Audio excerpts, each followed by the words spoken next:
Hello, I'm about to roast these lamb chops. I've seasoned them overnight so it's nice and well seasoned. What I'm going to do is I'm going to create a bed of onions.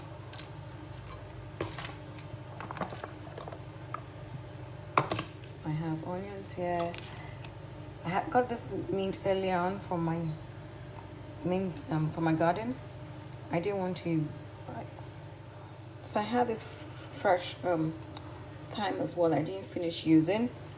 I'm going to tell you I preserve them later on when we speak about preservation of herbs. So I'm putting that as well as a layer.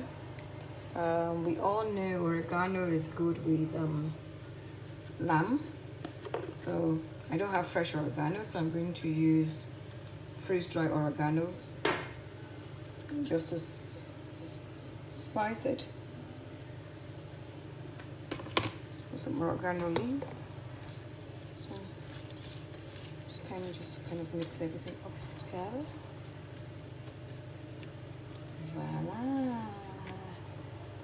Here we are. So I'm going to put this my lamb chops in. Just sit on the bed of onions and spice.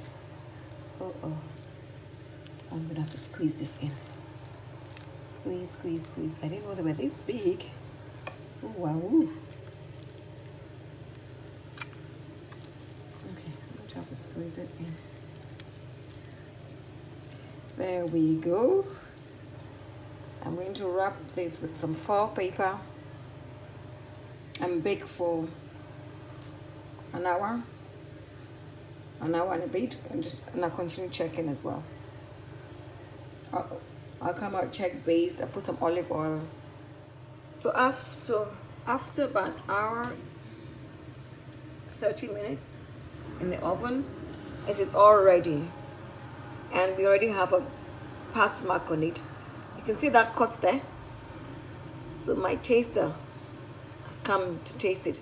I'm one of those people that when you cook, I can't taste what I eat. I can't even taste for salt or seasoning. I just go, we're Africans, we never use all those ingredients. So when it works out well, I guess it's intuition. So but my taster says it's 100%, so I believe it is. And it says it was nice and succulent. So hey, I'm happy. So try yours and let us know. Let us have your comment on yours as well. Enjoy. Bye.